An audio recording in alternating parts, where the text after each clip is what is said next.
Well, we're back, Sharon, and it's interesting that it's the weather that made us move inside. The storm! The storm. I can't sleep at night when storms come now. No, I'm joking. I wasn't there.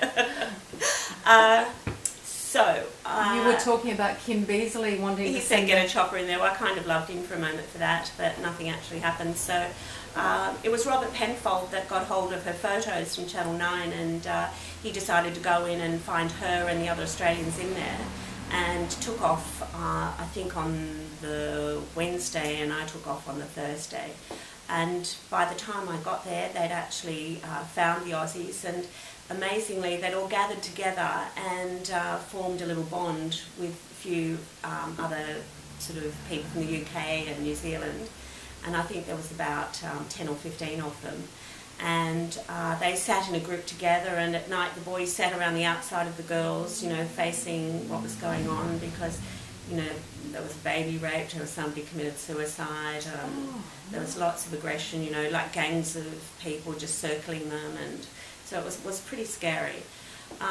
They did manage, though, like Aussies do, though. They knew that they were going to be confined for a while, so they took in some alcohol, and you know, they sort of had a bit of a party while they were in there. They were frightened, but at the same time made sure they were having a bit of fun. And I think at some point they thought it was pretty life-threatening because the roof started coming off. Whoa, really? Yeah, the roof came off, and or sections of the roof. But fortunately, that was towards the end of the storm and or the hurricane, and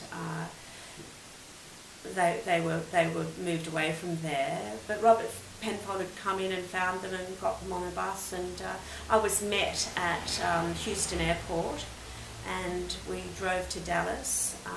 Rani Sadler came and rescued us and told us what was going on, because she was in radio contact with Robert Penfold and told me that they'd found them. By the time I'd got to Houston, they hadn't found them. And then I think we flew to Dallas, and by then they had found them, so it was such a relief. And we ended up staying there in Texas for a few nights and came home. But the bond that they've had, those Aussies that were there together, they're still really good friends, and a couple of them are getting married this year to each other that were stuck in there together. Oh, wonderful. And they live in Balmain as well, so we see them a bit, and they've just gone over for the 5-year anniversary.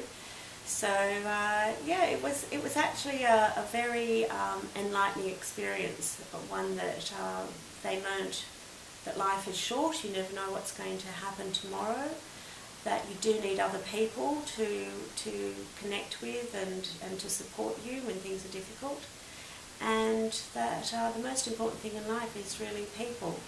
And I think they've all come out of it different, young people. My daughter especially, she came out of it, she changed her job, she lost weight, she started going out and having a lot more fun and enjoying every day, and she became a news reporter and a journalist after that, and she's now travelling the world and having a great old time. So, you know, we get through adversity, we come out stronger, we need to be thankful about that. So Sharon, if there was a single thing that you would suggest to other mothers who might find themselves in a similar situation, what piece of advice would you give them? I think most importantly, follow your gut instincts and don't listen to anyone else, and don't follow procedures. Just do what you know you need to do to look after your children, because as mums we really do know what we have to do, and just follow that.